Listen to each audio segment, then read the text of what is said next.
Are you ready for the best damn sports radio show on the planet? Man Hour Nation, rise up.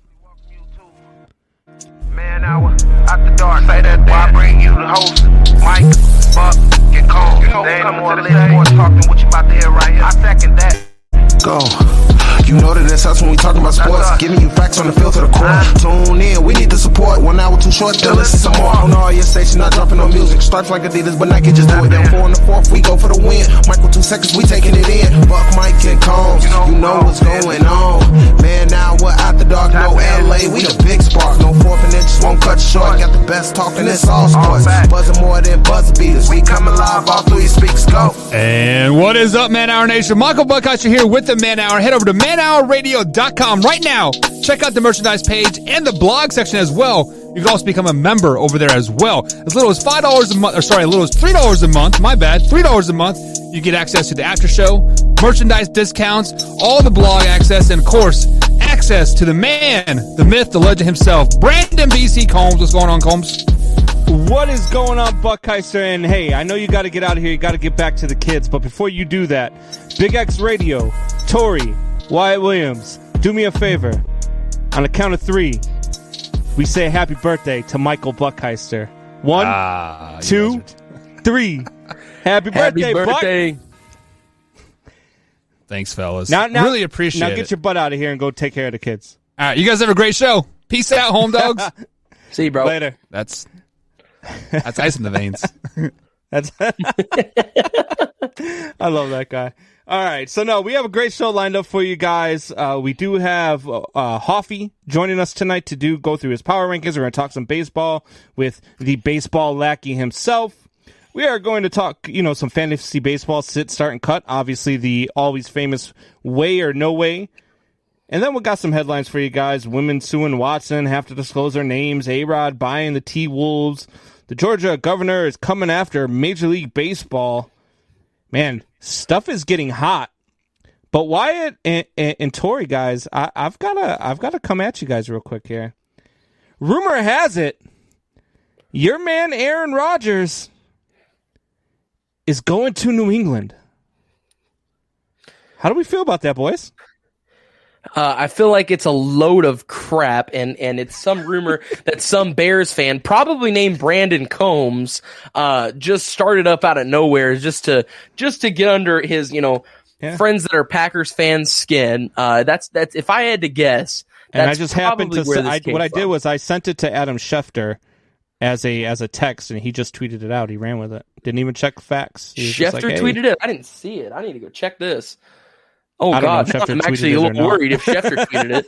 I don't know if he tweeted it or not, but I do know that you just gave me a heart attack. Oh, my God. I was ready to race to Twitter and, cuss out Adam Schefter and, man, what are you doing out here? What's going on, Drew? What's going on, Penelope? Eugene, what's going on? No, but look, if anybody could make this happen, Tori, it's Bill Belichick, right? That's got to scare you more than Schefter, doesn't it? Hey, you're off, rookie. You're muted, rookie. Come on. I'm like, wait a minute. My mic's not muted. I'm like, wait a minute. I forgot it's on here. So, freaking rookie, man. Holy cow. This thing is so stupid it makes sense. Hey, Wyatt, why don't you tell this old man how to turn on a microphone, right? Like if the microphone isn't turned on, it's not going to work? Yeah. I think that's how it goes normally. All right, just wondering. That's how mine works, at least. Mine just got the little button. I just barely touch it and it'll mute it. So Drew says he'd finally be playing for a good team. Oh, okay. Oh, we got jokes. Well, Jeez. Drew's got 17 teams. It's easier the Packers to name just aren't one of them. Exactly. You don't root for. So, Tori, for real though, Bill Belichick's got to scare you more than Adam Schefter, doesn't he? Yeah, it does. It's like I said, it's so stupid it makes sense. Will it probably happen? No. Could I see something like that happening? Absolutely. The thing is, though, is if they're going to go somewhere, it's not going to be to somebody like the Patriots. They're going to Favre them. Like Favre, they ship Favre off to the Jets. for a third round pick. Yeah, it was basically, we'll probably get a little bit better pick because the Jets aren't going anywhere, even with Favre at quarterback. If they're going to do it, they're going to ship them off to some place where they're not going to be an instant Houston. Super Bowl No. Houston for Deshaun Watson? Anybody? I mean, No, speaking of Bill Belichick in Houston, I saw the funniest meme the other day. And it was like, I don't know how, first off, I don't know how people capture these photos of Bill Belichick. So it shows Bill smiling out the window and he has the shades pulled down. He's like smiling out the side. And it said Bill Belichick's face after he makes 37 false rape accounts on Deshaun Watson and he trades away a third string quarterback and a fourth round pick to get him. I don't know where people get these pictures of Bill Belichick first off. It's so but that true. was so funny that I can't. It was hilarious. Sorry to go off track, but it just reminded we started talking about the Patriots, Bill Belichick, and Houston. And that is the first thing I thought of was that picture of Bill Belichick in that meme. Why did you see the thumbtack that Buck made for the show on YouTube? No. Oh, go on YouTube and check out the thumbtack that Buck made because he included Bill Belichick and Aaron Rodgers in the thumbtack. So you got to check this out because it was actually I looked at it, I was like, oh man. I was like, wow, that actually looks good. Let's let the record show that Wyatt actually steered a Packer conversation away from the Packers and towards the Patriots. Yeah, that's true. Well, because we're talking about Aaron Rodgers sleeping. Aaron freaking Rodgers, man. Look, man. Hello, new friend. Oh my God. I would get that crap off here. Man, Our Nation, I sincerely apologize for that thumbnail, man. I would say for sure that if there's any team in the league that could pull this off, it's the New England Patriots, and for one reason. They don't use their first-round draft picks ever. Ever. They always trade away their first-round draft pick. So if anybody is going to go to the Green Bay Packers and say, hey, you know what? I've got my next 5 first-round draft picks for Aaron Rodgers. Do you want them? And by the way, we'll throw in Cam Newton. No, that makes the offer go down. Just give me the 5 first-round picks and shut up. Right. No, but I mean, if I get Cam out of it now, 2015 where he was an MVP, sure. Not the guy that shoulder is toast and he can't throw 5 yards. And the guy whose keyboard looks like he's a 4-year-old with a crayon trying to write his name.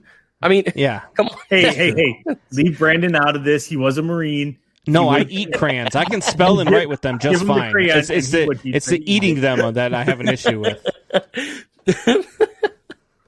So, at any rate, look, I think that you seriously need to be worried about whether or not Aaron Rodgers is going to be in a Green Bay Packers uniform next year. I said this at the beginning of last season. Okay. That I don't think at the beginning of the 2021 season, at the start of this season, Aaron Rodgers will not be in a Green Bay Packers uniform as a starting quarterback.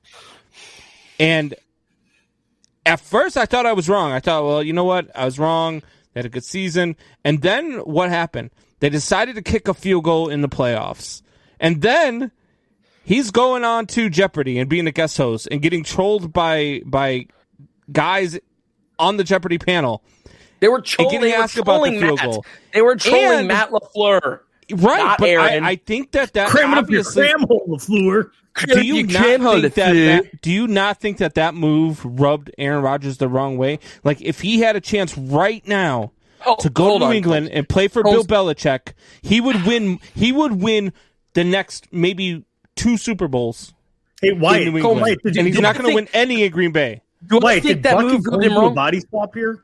Because that makes no sense. That makes plenty of sense. What are you talking about? He's got a better chance at winning a Super Bowl in New England the next 2 or 3 seasons than he does in Green Bay. No. How does that not make sense? No.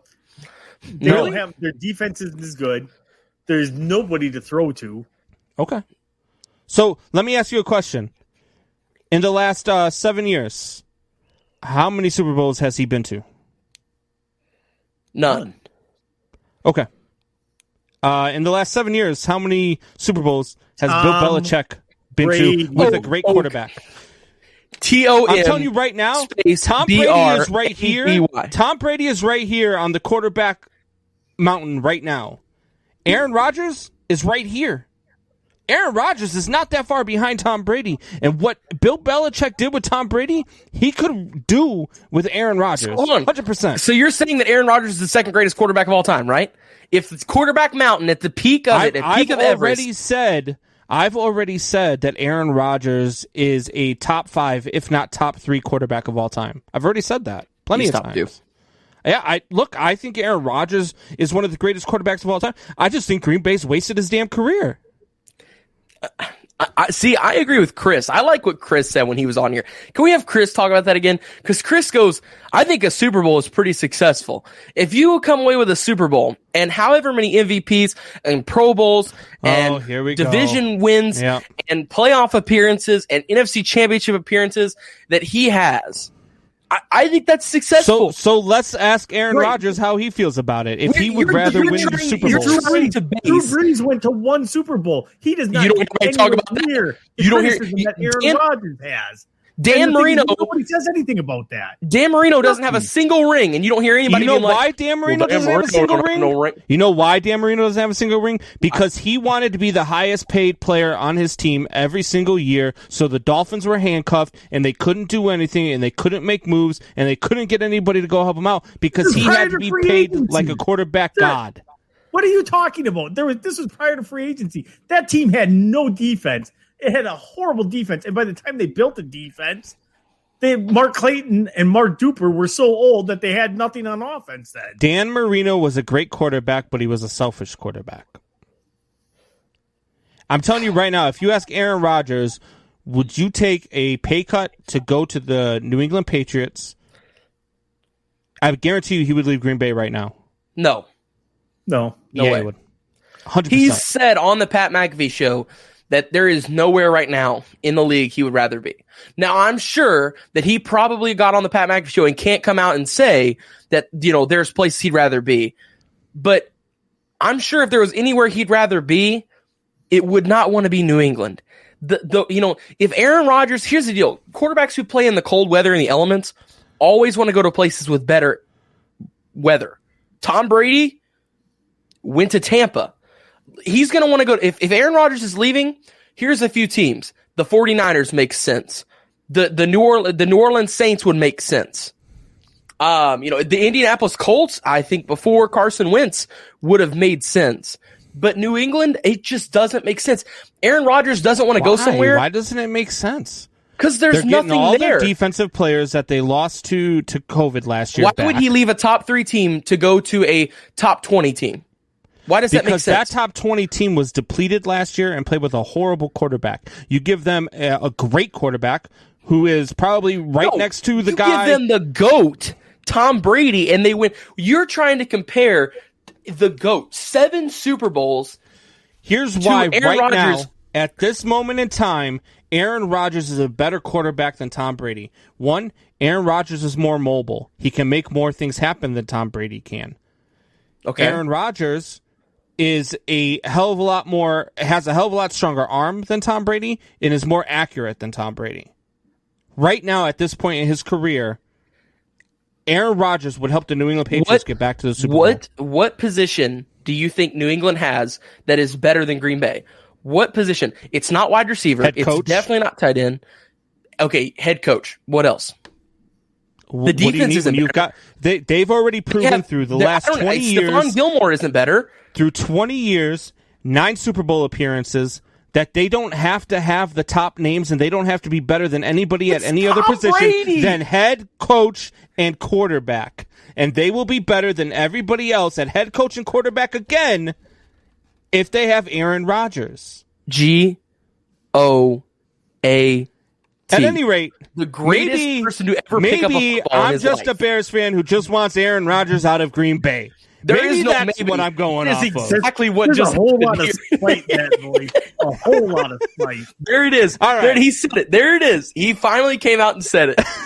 I want Aaron in Chicago. You know what? He won't come to Chicago, so he just needs to get out of Green Bay. So New England. The joke when the Packers traded Favre, and then he ended up with the Jets, and then eventually ended up with Minnesota. The joke was always, "Don't worry, Minnesota, eventually we'll trade Favre and you can have him too. if you put, or excuse me, Rodgers. I mean, if you put Rodgers on a lot of other teams, I mean, look, Rodgers is just capable of making those teams better. I mean, does he make the Jets a Super Bowl contender? No, obviously not. Does he make the Jets actually have better receivers than the Patriots do right now?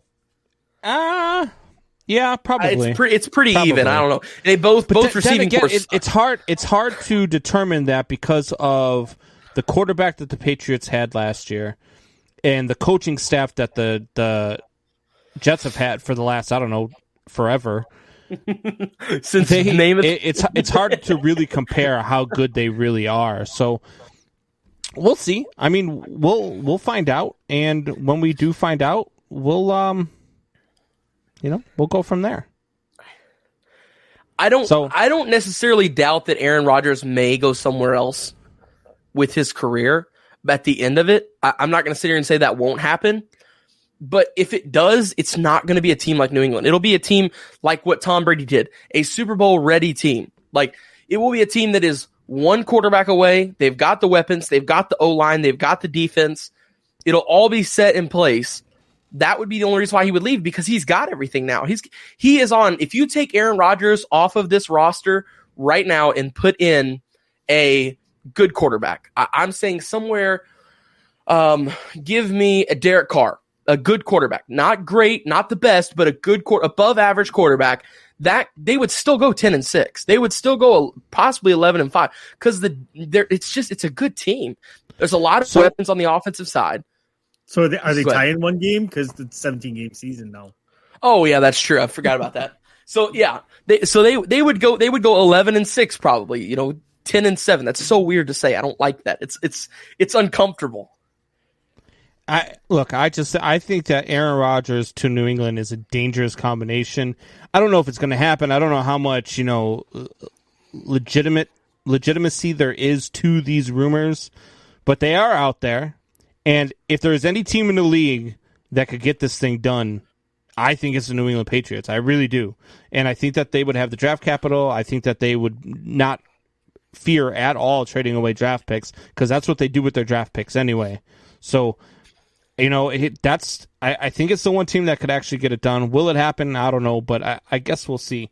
So we're going to take a quick break. When we come back, I just realized, so we were supposed to have Hoffy on, but I just realized that I may have goofed and told him the wrong time. So we will be right back, and I will see if I can get him on, relatively shortly. If not, we will get to some other stuff. So we will be right back. Rocky. At least my mic's on.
And we are back here on the Man Hour. Guys, if you guys have not gone yet to the Facebook page, get there, like, subscribe, share, tell your friends.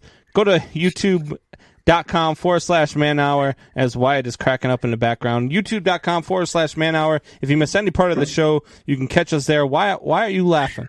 This, and then, okay, Rodgers gets traded to the Bears. He plays 2 games, pulls a Jay Cutler, and says his hammy hurts. First off, that would be a fake injury because he doesn't want to deal with the crap anymore down there. Then he says this. Combs dogs Rodgers for the next 15 weeks, talking about how much he hates Ryan Pace and how Nagy can't call plays. That's going to happen anyway. I don't care who the quarterback is. That's going to happen anyway because it's the truth. These guys are clowns. They can't do anything. So, yeah. It's pretty bad. I love it. So, I did tell Hoffy the wrong time, and so he will be on with us next hour. And we are going to go ahead and move forward with Way or No Way. Are you boys ready for that? Let's do it. We don't have the jingle again because Buck is not with us on Wednesdays. I got to get him to get me the on stuff. Wednesdays. Wednesdays, Sunday. Oh man, Way. you guys are off tonight, man. All day yesterday. On? All day yesterday. I thought it was Monday. All day. What's in your cup, Combs? We are a straight soup you sandwich don't today. might be all right. So if you guys like to, mix drinks or anything like that, anybody out there listening likes to mix drinks, I highly recommend the Major Melon Mountain Dew and Malibu rum. It's fire.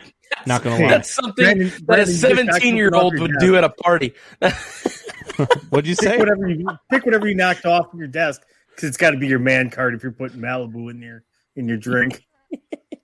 Says the guy wearing a Wisconsin hat. All we do is win, baby. All right. So we're going to go with Way or No Way. So did you guys watch the Masters this weekend?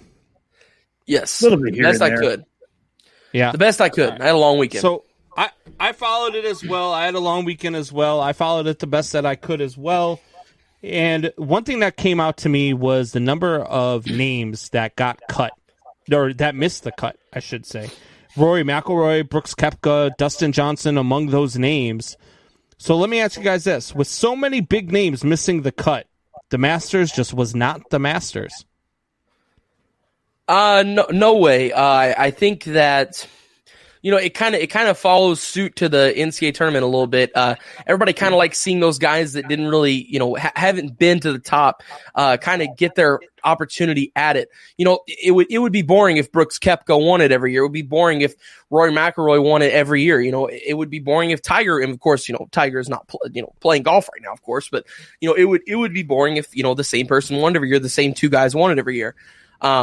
So, I kind of think it's cool. I like seeing the parity in the Masters. It's kind of weird too because a lot of the golfers aren't used to this. This is their second Masters in 5 months.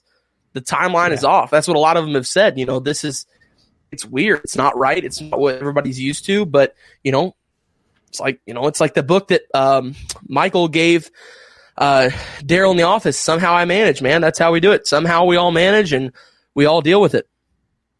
So you're going no way. It was just fine. It was still the Masters. Yeah, it's still the Masters, man. I'm still going to watch it. I love it. I'm going way on this because as much as it's nice to see like Hideki was Matsuyama. Yeah. Matsuyama. Is awesome to see that he won first Japanese player to ever win it. That's great. That part of it's great, but there's just something about that Sunday if Tiger or Phil or Spieth or Rory, any of the bigger names are in Spieth still got a shot at it. He's sitting in 4th, right? Who Spieth was? I think Spieth is sitting in 4th, isn't he? I didn't see that. He was in the top 5, I believe. Yeah, I'm pretty sure he's. Let me check on that. Sorry, I didn't mean to cut you off, Tori. Go ahead, buddy. No. But even that, have Spieth going against whoever. Another name, it brings that a little bit of extra drama to it. It brings a little bit more to the tournament. Even if neither one of them wins it, that's fine. But if they're there and they're in contention, absolutely. I think it's just overall better for the Masters. It's overall better for the sport and for viewership wise, for them to have the names there, because when you don't, people will start to tune out and be like, I have no clue who that guy is, Yeah. See, now, here's the reason why I still think it was the Masters, and I'm going with Wyatt on this one, is that without Tiger Woods, without a Rory McIlroy, without these guys that have paved the way in golf, especially Tiger Woods, there wouldn't be these, non-American players this big into the game. Tiger Woods transcended this game. And when you watch a guy like Hideki Matsuyama, who won the Masters this weekend, win the Masters, he won the Masters because Tiger Woods played the game 20 years ago. And Tiger Woods got people to watch golf. Tiger Woods became an international superstar in the game of golf. And he turned this sport into something that it just wasn't at the time that he came into the sport. And so for me, it was still the Masters. Like, it was still fun to watch. It was still great golf. It ended up only being a one-stroke victory, even though Matsuyama, who was running away with it. I don't know if you guys know this, but every tournament that he's ever played into with a lead on Sunday, Matsuyama has never lost it. He's never blown a lead on a Sunday in a tournament. Clutch. And he almost blew it in the Masters. He only won by one stroke. Bogey, and he had a four-stroke lead heading in. What's that? He ended up putting for bogey, wasn't it, to win it? Yes. Yeah. So, but the one thing, do either one of you play golf? I am starting to get into playing golf. I'm horrible, doing my best. but I play. My first set of clubs soon. What is one of the number one rules? You never leave a putt short. A putt that's short can never go in. And so, the fact that he blew it by the cup by a foot, I am okay with that, because technically that's what you're supposed to. You usually want about that 12-inch give. So with that, he missed it. He knew exactly what he was doing. He's like, either I nail it or I don't. I've still got this thing wrapped up. Yeah.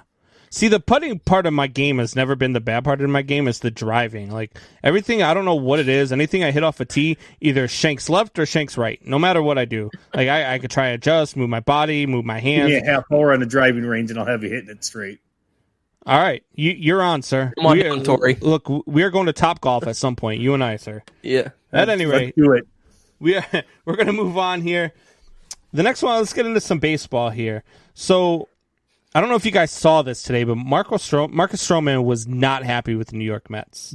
They started the game today. It was raining. He got 9 pitches in, and then the tarp came on the field, and they called the game. And the game is now rescheduled for sometime, I believe, in August. So, I'm going to ask you guys this. Way or no way, the New York Mets owe Marcus Stroman an apology for even trying to get Sunday's game in with inclement weather. Way. Hands down, way.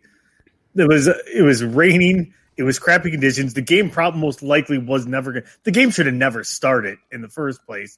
The thing that makes me mad about it is I'm trying can we get this in, You just now place profits over your player safety. I have a huge issue with teams doing that. I get that. A lot of teams want to rebound. A lot of teams lost a lot of money last year with not having fans. They're going to do everything they can to squeeze the blood out of that turnip as much as they can this year. 100%, they absolutely owe him an apology. They tried to force something that should have never even been thought of. That game should have never even been thought of getting played at all. I'm completely in agreement with Stroman. Stroman has every single right to complain about the whole thing to the Mets organization, and they should go and say, you know what, you're right. So, what? Hold on, fill me in on that. What is he upset about? I didn't see this. So they started the game. It was raining when they started the game. And 9 pitches into the game, there was 1 out, top of the first inning, 1 out, runner on first. 9 pitches in, the tarp comes on the field, game gets postponed until August. Okay. Why is he upset about? I don't want because he lost the start. They should have never started the game. They should have never started the game. It's not like it was drizzling. It was coming down pretty good. Oh, okay. So he won't get to start the next game.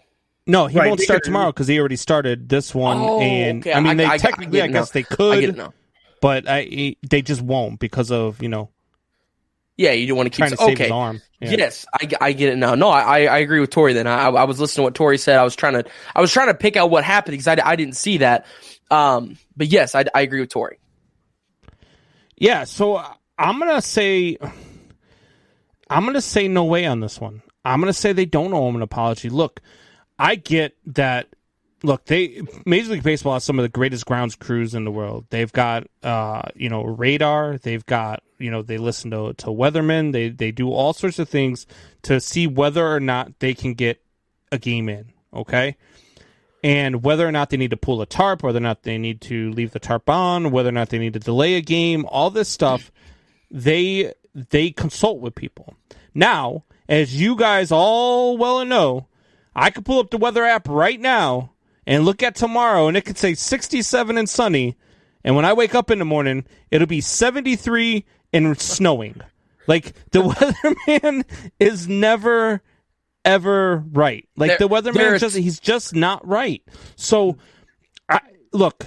I don't think they owe him an apology. Does it suck? Sure, it sucks. But stuff happens, especially in the game of baseball. Stuff happens. Things happen. And so I don't know. Like, I don't think they owe him an apology. I think he just has to suck it up and deal with it. I know it sucks, but it's part of the game.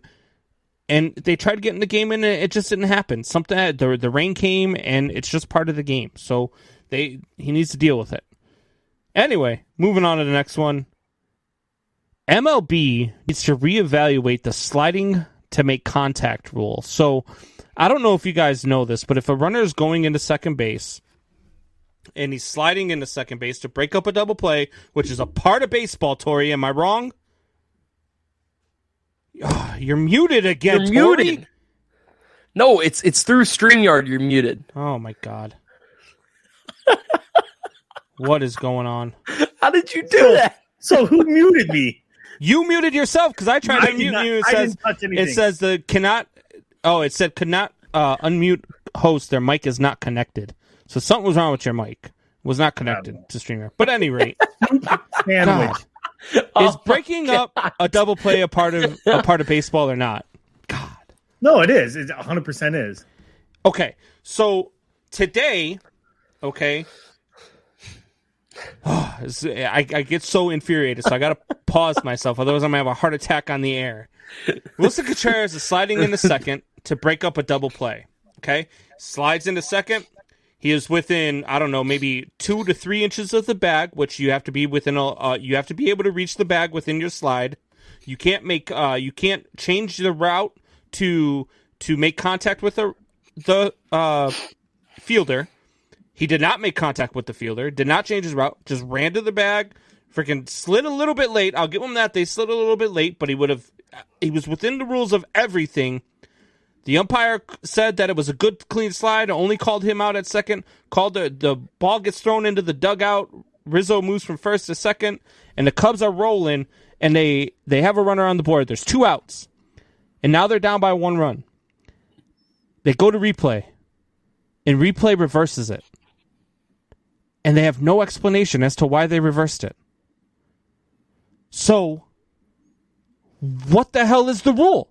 Why have a rule that you yourself can't explain? Yeah, why can't we get an explanation on this?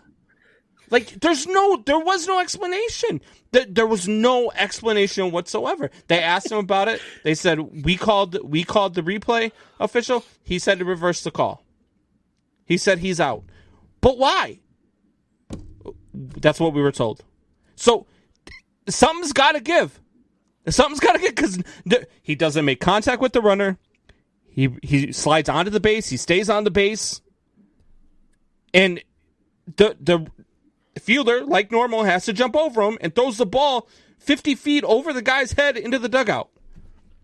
So why does MLB have this rule? I didn't see the play.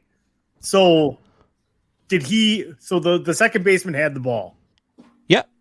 And he made got the throw from the shortstop. Yep. But never even made contact with the fielder.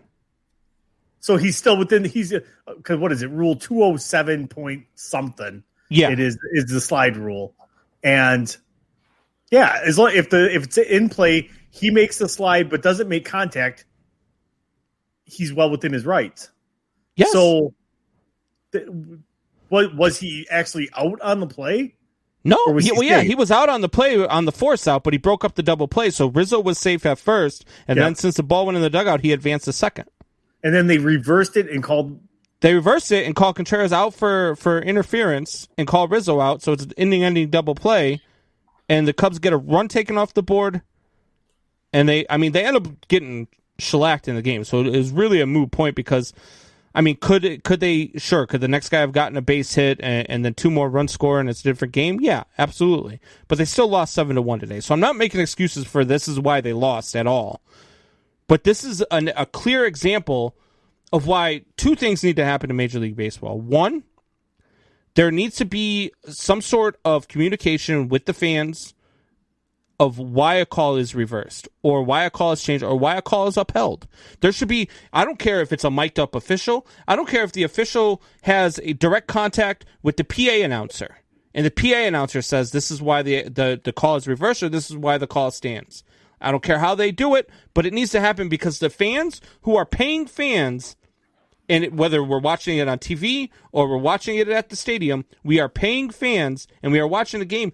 We should know why a call is made. Oh, absolutely.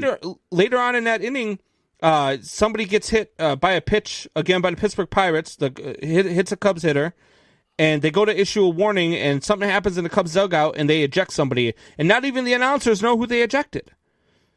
So now nobody knows what is going on. Like, there needs to be some sort of communication, and MLB needs to reevaluate the slide and make contact. Look, this isn't the days of Hal McRae. I mean, I'm sure that Tori knows what I'm talking about. Why, if you don't know what Hal McRae, look up Hal, go to Google or YouTube later and look up Hal McRae sliding into second base to break up a double play. This guy would literally stand up there and go full football tackle, like 5 feet across the bag. He would land in center field to take out a second baseman to break up a double play. That's Hal McRae. That's not what happened here, okay? This guy, Wilson Contreras is well within the rules. MLB absolutely needs to reevaluate the sliding to make contact rule. I'm not even giving you guys a chance to answer because it's a fact. It's a way. You guys both answer way. I don't care what your opinions are. It's way. MLB needs to reevaluate it. Moving on. So I'm just kidding. All right. So we're going to move over to the NFL real quick. In the NFL, teams that need a quarterback need to make a play for Deshaun Watson right now. Way or no way, Wyatt? No way. Whether if you think that these accusations are true or false, it doesn't matter. You've always got to err on the side of caution, because this could all come out in a month and it could be true. And you could give up 2 first-round picks and lose it, and the trade. Now, if there's some kind of an insurance thing on this, like, okay, so let's say if I am there's always insurance on a contract. Why every contract has insurance on it. I think why I'm talking about a trade. Like the trade itself. I'm saying trade insurance. Like let's say that the Bears give up 2 first-round picks and Watson comes. And in a month, we find out, hey, there is, video proof of this happening. They finally found it, and you can clearly see it's Deshaun, and Deshaun's doing this, and, it's all true. Then I would want some kind of an insurance like, hey, you give me my picks back, I'll give you Deshaun back if he ever plays again. I just think it's too risky of a move at the moment, in my opinion. If you were wanting to take the risk and you were, if you fully knew that it wasn't true, then yeah, right now is the time to act. Right now you can give up probably your toaster and your coffee machine on the second floor of your team building and get him right now. I mean, right now is the time to go if you're going to get him, but are you willing to take that risk at the moment? And if you do take that risk, is there some kind of an insurance thing that says, I can get my picks back if this comes true, or I can get at least a pick back, something, whatever it may be along those lines. So, I'm going to say no way. I wouldn't. I'm sure there's teams that would. I'm surprised Washington hasn't yet, because Daniel Snyder will be like, hey, if this is true, we can go party together, So, I mean, it's true. So I'm surprised that Washington hasn't made some kind of a move on this. If there's going to be a team to it, it's going to be Washington. Let's be real here. I mean, Daniel Snyder will do it with him if it's true. Two times in 1 week, Wyatt has canceled the man hour. Gosh, no way. I wouldn't. I totally wouldn't. Demonetized. Yeah, exactly. So no way. Tori? So I think, yeah, absolutely teams if they should strike. But like Wyatt said, there's got to be a contingency because like right now, before they're talking probably 3 firsts. Now you're probably, even with the hit to his value, you're looking probably still 2 firsts and probably a 3rd or a 4th round pick to go along with it. Well, you're going to have to give up something for sure. Yeah. But now say, okay, something does happen. Well, we get those picks back, but we still owe you compensation for doing the deal. They might say, well, you got to give us a 2nd round pick or whatever. So I honestly think, yeah, that they could. To me, like the whole thing just still kind of stinks to high heaven. It just, yeah. I mean, maybe there really is like 22 women, and he could be a complete womanizer. There again, I don't have the facts. I don't have anything like that. Womanizer. No, just kidding. This has, in my opinion, it has Jack Easterby written all over it. This guy, yeah, his name keeps popping up, and not one person has been like, he's a great guy. It's been like, he's a snake in the grass. The guy was like the team chaplain for the Patriots, and all of a sudden he's like the vice president of like the Texans. So he's got some power, some juice somewhere, and he is literally just trying to destroy a man's name. And that's just I would love all to see just that to keep him in Houston, all because he does not want to get rid of Deshaun Watson. He wants Deshaun Watson to be the Texans quarterback, and Deshaun Watson wants out of there, and he's like, watch this. Like, I don't get it.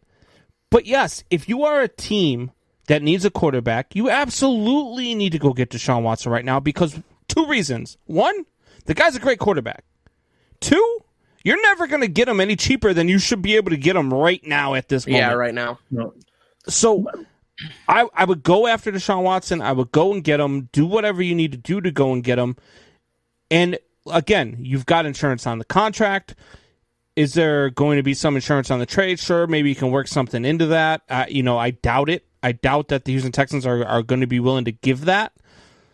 But this guy here needs to be a starting quarterback for a franchise that deserves to have a starting quarterback moving forward, i.e. the Chicago Bears. So you got Andy Dalton. You guys are good. Look, you guys got Andy. According to Buck, just to get a quarterback right now. At this point, just to get a quarterback, I would pay off the women to be quiet if I needed to. Just to get a quarterback here in Chicago, I would do whatever needed to happen to get this to go away. But no, for real. I mean, people. He's talking about you get this show canceled. We're gonna have a women's advocacy group coming out tomorrow. Combs, me too, man. Remember that. Teams that need a quarterback. God, off the rails. Teams that need a quarterback absolutely need to go get Deshaun Watson. All right, guys. So that's all the time we got for Way or No Way. We're going to take a quick break, and when we get back, we are going to get into our fantasy baseball sit and cut and start. That's going to be me and Tori here. We'll have Wyatt's reactions to our sit, start, and cut for fantasy baseball when we return, if we still have a show.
And welcome back to the Man Hour. Guys, we're still on. We're still live. We made it through the break, guys. All right. Buck, see what happens when you don't show up to shows, man. Now you are going to have to do some major editing. It's going to take you like 6 hours to get this 2-hour show to be playable for the air. You're probably just going to end up giving them last Friday's show. So I don't know. We gotta go. No, we gotta have our show go like 5 or 6 minutes over tonight, so that way Buck has those extra 6 minutes to edit into the parts that we were, uncultured. Oh, that's smart thinking, Wyatt. That's why we keep you around. There's not just air underneath that hair, is there? There's a lot of it, but not all.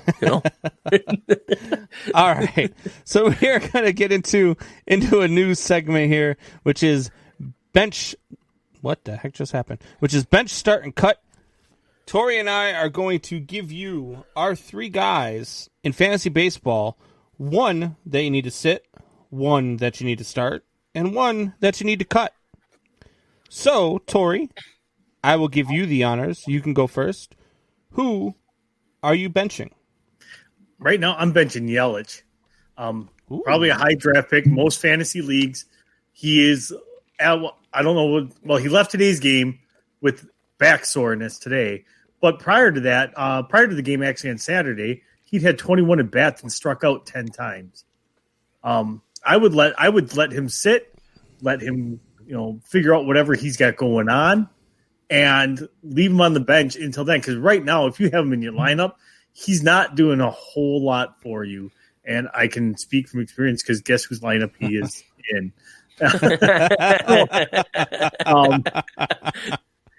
So guess whose bench he's going to. So I will take my own advice, and I will probably be benching Yelich I'll make a trade for you. I'll make a trade with you. What's that? I'll make a trade with you. Why do you got Javi Baez? We'll talk after the show. All right. So you're going with just because he's struggling early. I mean, it's still early in the season. Yeah, that's why I'm just putting him sit. Just let him sit for a while. Yeah, I'm sure his bat will eventually come around, but he's swinging at everything. If you're playing fantasy baseball, he is not giving you any points at all because he did hit 205 last season too. Yeah, which is concerning as well. Yeah, and he's striking out at a phenomenal rate right now. I mean, Yelich he's not looking Christian Yelich like, that's for sure. No, and I do like some Christian Yelich. Like, look, as a baseball fan, this guy is a consummate professional who just hits the cover off the ball when he's right, and right now he's just not right. So I agree with you. That's a good sit. I'm going to go ahead and bench Colin Moran of the Pittsburgh Pirates. He's off to a hot start. He's probably a good fantasy play most weeks anyway, just because he's one of the top bats in that lineup. But this week, he's going to face the Padres, in which he's going to face Darvish, Snell, and Musgrove in 3 consecutive days. So not a very fun task. And then he's going up against Milwaukee after they leave San Diego, where he's going to have to face Brett Anderson and Freddie Peralta. So there's going to be 5 days there of this next week where Colin Moran is just not a safe start. He's just not. So for me this week, that's who I'm sitting. Who are you starting, Tori? Phillip Evans from the Pirates. I'm actually going with a Pirate here. Phillip Evans has been kind of a minor league guy. Yeah. He's been bounced around a little bit. He was with the Mets for a couple of years. He came up last year, played, 11 games last year, but hit 359. He's played 6 games so far this year. He's hitting 368.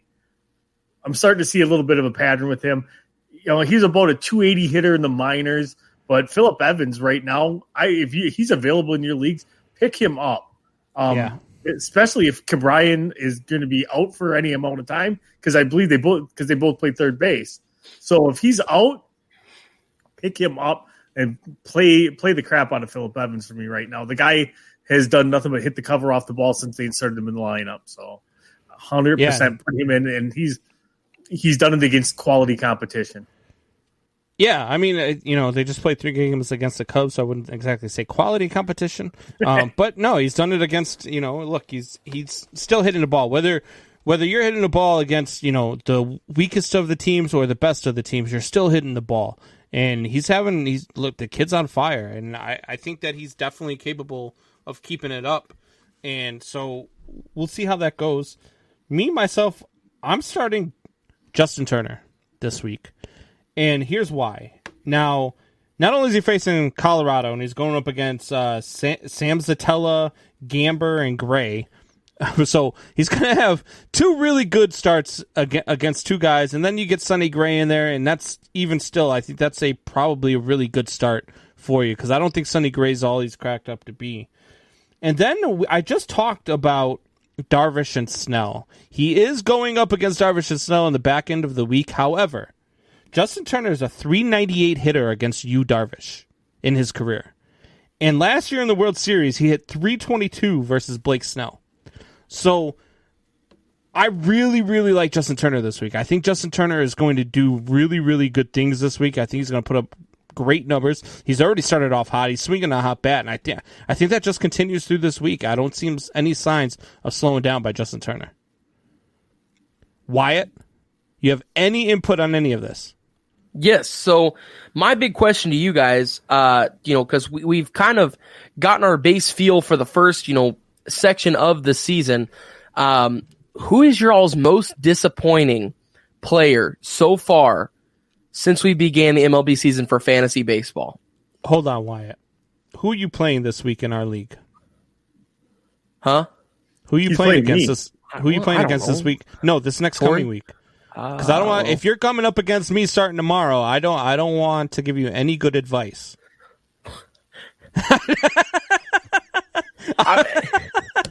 It's a simple question, Combs. Yeah, I'm just playing. For most me, disappointing. For me, it's been Javier Baez, man. Look, this kid, he's got the gene. He's a six-tool player. He is everything that Mike Trout is, with the exception of he's got the Alfonso Soriano in him. That guy, if you get 2 strikes on him, you could throw the ball into the next county, and he's swinging at it. Like, the guy just, he cannot lay off a breaking ball in the dirt at any point. At any point.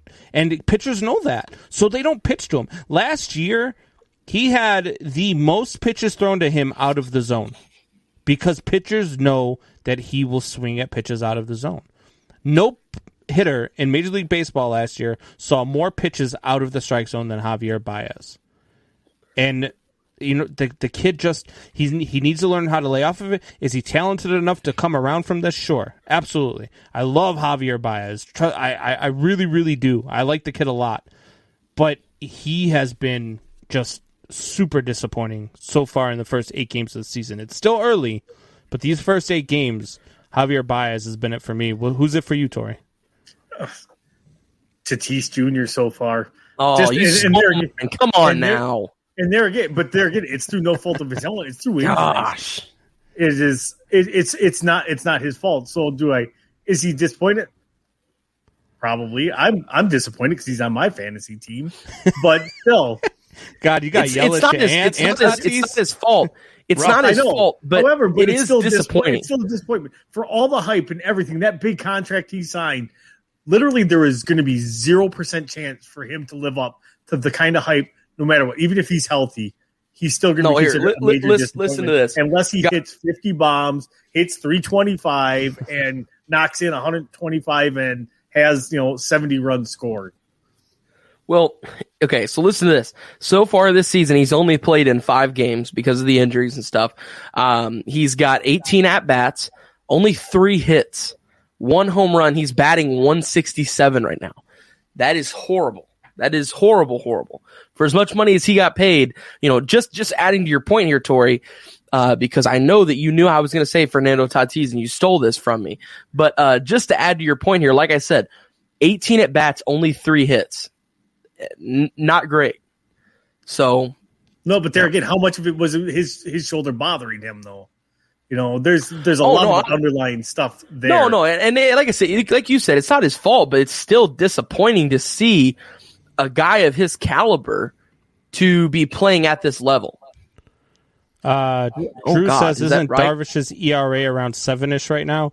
It is not around 7-ish right now, Drew. I think it's like 4.22 or something like that. 4.20, I'm about to 4.25. say, I was like, whoa. He just went an outing. His first outing was a little rough, but he just had one where I believe he went 7 8. It was a quality start anyway. He did not get the win. I think he got a no decision in that game, but he did have a quality start. So it's like 4.20. I don't know, somewhere in that area, maybe 4.30, 4.40. But it was up at the beginning, and then he brought it down with that last start. A lot of pitchers' ERAs go high, and look at after his first start. What's his name from the Kyle Hendricks had an ERA of 12, and then he just went out and threw 7 straight innings of 3-hit ball against the Brewers, and now his ERA is down to like 3. Did they win that game? Oh no, they didn't. I hate you. Kane is able. All right. So anyway, moving on. Who are you cutting, Tori? Quick, off the top of your head, can you name 4 of the 10 worst hitters in baseball? Because I can, because they're on the Milwaukee Brewers. That's not true. They're on the Chicago Cubs. It is true. Jackie Bradley Jr. hitting .083. Urias, that's normal for Jackie Bradley Jr. Colton though. Wong, hitting 105. Hira hitting 107. Yeah. Yikes. So literally cut any Brewer hitter that's not named Travis Shaw. Otherwise, him and Yelich are pretty much only 2 right now that I wouldn't cut.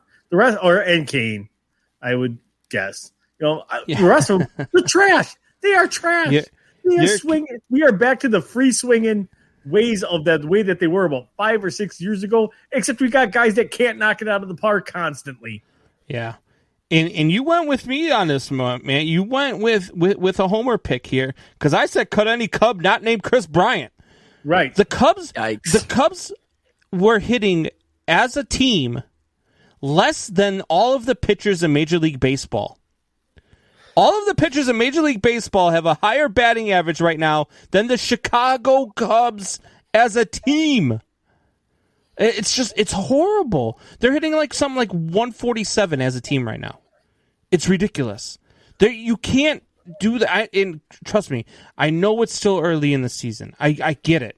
They're only 8 games in. I'm not panicking. I'm not saying that the season's over by any stretch of the imagination. This is a weak division. I knew it was going to be a tough year. I knew it was going to be a down year for the Cubs. This is still a very winnable division, and it's still very early. But the signs of what we've seen over the last 3 seasons from the Cubs with their hot and cold hitting, and seeing that again this early, it's a little concerning for me. I love the addition of Jock Peterson. I love the flair that he brings. But right now, I am cutting, and I did. I drafted Javier Baez in a league, and I cut him today. I'll go pick him up then. Thanks for letting me know that. No, A-League, not in our league. I said A-League, not our league. So I just, it's just one of those things that you watch, and when you watch enough of it, you're like, I see where this is going. And that's what I see from this team again, Tori. I just see this team just being this way the entire season. Well, and the worst part is they're still 500. They're still a 500 ball club, and they're only hitting at a 147 clip. I'm looking at the Brewers lineup, and I'm like, you were like, oh, they don't have pitching, The pitching has been our lights out strong point, and I had said I'm worried about our bats. It's our bats. How we're 5-4 right now with 4 starters not hitting over 107 is beyond me. So we put Buckheister just cursed the Reds. The same guy that picked the Lions to win the division. The same guy that said a team from the NFC East will be, whoever won the NFC East would be in the NFC title game, has just cursed the Cincinnati Reds. I am watching this Phillies and Braves game right now. Yeah, I am too. It's back and forth. And, it's great. Yeah. This guy, Nate Jones, the pitcher, has the weirdest pitching form. I have ever seen in my entire life. He's like, he comes up, he like breaks and like lifts forward and then just flings it. It's like, it's I love those weird. old school Braves uniforms, by the way. Those Oh, old they're school awesome. Braves They're uniforms. so are dope. I've got I don't know if I have it right here. I've got a throwback one of those with Dale Murphy, autographed by Dale Murphy, which is a pretty cool piece. I love the throwback Braves unis. Well, I don't know if you guys saw it happen in the pregame of that Braves Phillies game or not. So No. a guy brought his kid to the game, and I think Freddie Freeman hit a home run. Kid caught it, and the kid's a Phillies fan. Turned around, gave it to a Braves fan kid because it was awesome. his team. That's so cool, man. So That's awesome. Freddie Freeman, the dad and the kid were at the game again today. Freddie Freeman comes walking up to the kid, hands him a baseball autographed by him and Bryce Harper. Like, I thought that was awesome. just a classy move right That there. is really cool. Yeah, that's. Look, I love stories like One that. of those Like, guys, most overrated guy in all of baseball. Yeah, Sorry. I love watching guys that do stuff that way. And Freddie Freeman's always been that guy for me. If you do Freeman's a not really good know guy. Freddie Freeman's story, you need to read up about it. There's a great article about it right now up on ESPN. Go read about Freddie Freeman and the type of man he is. This is a guy whose mother passed away when he was 10 years old. And the letter that he wrote to her and the way that he, like, I mean, I'm telling you right now, I know Wyatt's going to cry when he reads it. I cried when I read it. Like, I'm such a baby. yeah, I know that it's a tearjerker, man. Look, the guy was 10 years old when he lost his mother. And all these years later, he's lived his life every day for her. She lost a battle with skin cancer. He wears long sleeve shirts in the dead of summer in Georgia in honor of her because he doesn't want the sun touching his skin. Like, that's just, I don't know. I can't say enough about I love guys like Freddie Freeman in this game. Have you ever seen the clip of him, 2 years ago on Halloween, and the kid is dressed up like him, Dressed up as Freddie and he Freeman? walks up to him, and he's like, "Hey man, I like your Freddie Freeman jersey," and he's like, the kid just like his jaw hits the ground. He just so like, then he looks at him goes like, trick or treating with him. yeah, It's it's so cool. awesome. He's such a good guy. Absolutely. Buckheiser chimes in. Hey, you're not wrong. I'll own it. I'll own it. I'll own it. I've got a heart, Buck. My heart works. Well, I would hope so. Why would you be dead? Yeah, My emotional heart works. Wait, how many hearts do you have? No, Right. You know what I mean. Are you Dr. Oh, Zoidberg? man. I have 7 hearts. Jesus. We just got demonetized and canceled again right there. Fuck, edit that one out. Oh, What's wrong with man. that? ADA's coming after us for that one. I can't with you, man. I just can't. Like, what are you? I have 7 hearts. What are you doing to us? I don't know. What's wrong with having 7 hearts? Is there some kind of a those bad of you joke? that don't know, all right. So we gotta let everybody in on this. So last week, Is there like some All right. old running joke about 7 hearts or something? no, there was a meme that was posted in our group chat. In our group chat off air. I won't say what it was about, but we just have a different sense of humor. And so Tori messages me and says, "Hey, let's mess with Wyatt." And I said, "You know what? my This sounds like a God. great idea." This is not funny. So it was the day after April Fool's, so this is April 2nd. And Tori says, "Let's mess with Wyatt." I said, "Oh yeah, absolutely." So I messaged Buck and said, "Hey, we're gonna mess with Wyatt. Just go with it." So Tori messages him and says, "Hey man, that's not funny. I'm actually really offended by what just got posted." And the funny part was, it wasn't even Wyatt that posted it, but I don't think didn't Wyatt post realized it. that he wasn't the guy that posted it. So No, Combs made a joke, and we're they not acted gonna tell like him what they it's didn't. about. I know. Combs posted a joke, and they didn't get it, and I was like, "You guys don't get it. This is what it is." LOL. I'm laughing because they didn't get the joke. I So- wasn't even laughing at the So joke, and then Tori it all goes at south. Wyatt. Tori goes at Wyatt, and then Wyatt goes, "Wait, what are you kidding me?" So then I pretended like I was mad at Tori for coming at Wyatt for it, and then Buck came to Tori's defense, and so the three of us are going back and forth. Wyatt doesn't know what to say, so I start calling Wyatt on the phone because I'm gonna really lay this on thick. I'm gonna call Wyatt and be like, "Wyatt, like, you know what? Screw these guys. We're going to do man hour ourselves. We are going to run it. We don't need these guys. We don't need anything like that. So he doesn't answer his phone. He's like, guys, I'm in the car with my family in Ohio. I can't answer the phone because I don't know what's going to be said. I was in the car with Nikki's family. I wasn't even in the car with my family. Yeah. So I'll be completely honest with you. He was well within his rights not to answer that phone, because when it's the four of us on a phone, especially when there's no cameras rolling, you never know what's going to be said. You never know what's going to come out of one of our mouths. The last thing I need is to answer that phone and have something said. Oh God. Yeah. That's the last thing I needed.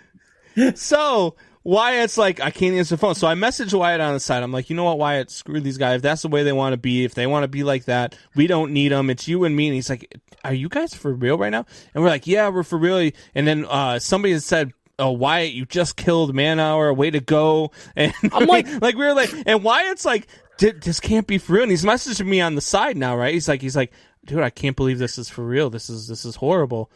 And then finally we let him in on it, and we all post an April Fool's meme, and he's sick to his stomach. He's, screw you guys, I'm coming. So that was our April Fool's joke on Wyatt. So Wyatt killed the show twice now this week. I was texting Buck and Combs and everybody on the side, and I'm like, I texted Buck, and I was like, are Combs and Tori really mad at each other? Like there's been plenty worse that's been said, and nobody has ever once got what just happened? And Buck texts me back and is like, I don't know, man, I've got a lot to think about before we go forward. And then Combs texts me and goes, hey, Buck just texted me and said he's got a lot to think about, so screw them. We're going to go off on our own. And I'm like, I didn't even say anything. I was just sitting here. The best part about that is I didn't know you were texting Buck, and Buck didn't know I was texting you. And then I messaged Buck on the side. I said, hey, is Wyatt messaging you? And to the best, Tori was in a meeting. So Tori messages me back. He's like, hey guys, I can't answer this call. What's going on? And he's like, are we still messing with them? I'm like, yeah, we're still messing with them. It's even better now. And so we had no clue. Buck and I had no clue. Each one of us was talking to Wyatt on the side, laying it on even thicker. So that just made it even more believable for Wyatt. I believed it. No, it was the best I was sitting in the car. Ever. I was sitting in the car, and I'm like, this went on for like an hour, 45 minutes to an hour. For the first 20 minutes, I'm like, there's no way this is real. Like, they're 100% messing with me. This is all just a joke. Ha ha ha, whatever. And then I start texting you guys on the side, and there's, Buck is like, I've got a lot to think about. And I'm like, what is happening? What is going on? Jeez. It was amazing. Tori can't even breathe over here. Tori's besides himself right now. The best part is 10 minutes later, Buck's like, hey, remember when we pranked Wyatt? Let's do it again. I didn't even know about that. He did it in the group chat. He's like, hey, you guys remember that time we pranked Wyatt? That was great. Man. No, and they're totally going after each other, and Combs and Tori are straight just going at each other's throat. And he's like, Tori's like, yeah, I should have known better not to talk to somebody who had a job or something like that. Just going after each other. And I'm like, what is? Are they? And then I come back.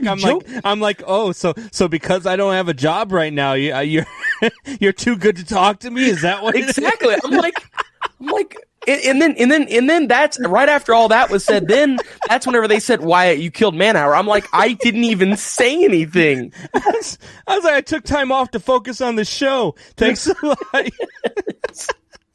Jesus. I said, Tori, if you can't take a joke, maybe you're too soft for the show. He was like, just come out and say it then, Combs. He says, bring it. Oh, my God. Oh, my God. Poor Wyatt. We love you, man. I love you guys too, man, but I was on the edge of my seat. And like I said, I'm in the car with Nikki's family, so there's nothing I can say or do. I can't answer the phone and be like, guys, this is enough. We're not fighting anymore. I can't call and try and break this up or anything. I'm just screwed. I'm just in the car watching all this. And that would have been even worse for you, because if you would have answered and said, guys, just don't say anything. too bad because I'm in the car with Nikki's parents. It would have broke loose. It would have broke loose right there. If I would have said that, I might as well just hung up the phone right then. Like, just that was it. Yeah, you would have been under some bus tires. There would have been. There would have been. I'd have been like, "You're with Nikki's fan? Oh, I thought you were with Stacy this weekend." Oh God. Yo, Wife's gonna get off the show now. And Nikki's gonna be like, "Who's Stacy?" It's like, oh God, man. Does Nikki watch the show, Wyatt? Does she listen? Yeah. Mm-hmm. Yeah. Great. Hi, Nikki. Is she subscribed? We're all she jerks. a member yet? Yeah. I'm sorry, Nikki. I don't. It's just a part of who we are. Exactly. Well, with $3 or $5 a month, you can be a member, and then you can hear all the other zany things that we do on the side. And then Buck said, "It doesn't matter because Stacy's mom's got it going on." So funny story to that. Remember, like we guys telling, like, and I sent a message to you guys. I said, "There's that humanity's doomed," and I should tell you some of the things that my niece has said. So my sister's name is Stacy, and so when that song came out, my niece goes, "Mom, is that song? Did they write that song about you?" And so for the longest time, my niece was actually thinking that song was about my sister. Hey, that's. Oh, you should have never told me that, Tori. So my sister keeps a running total now, and she just calls them Morganisms. So, Tori, is your mom hot?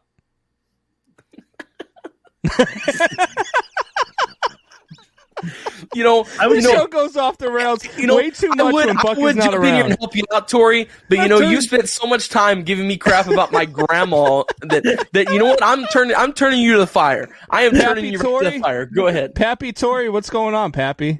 Get off my lawn! I'm telling you right now, there was no better chat than last week when Tori and Nana started talking about waffles and French toast and breakfast and yeah, especially when Nana came in with some good fire, man. She had to go. I was dying. Nana I was laughing so hard last week. Oh, I was crying. I was laughing so hard, like I am now. The fiery side of her definitely showed out. If we're not canceled by now, we are definitely as Nana chimes in again. Nana for the win. Nana just hit a 3 at the buzzer. French toast. It's funny.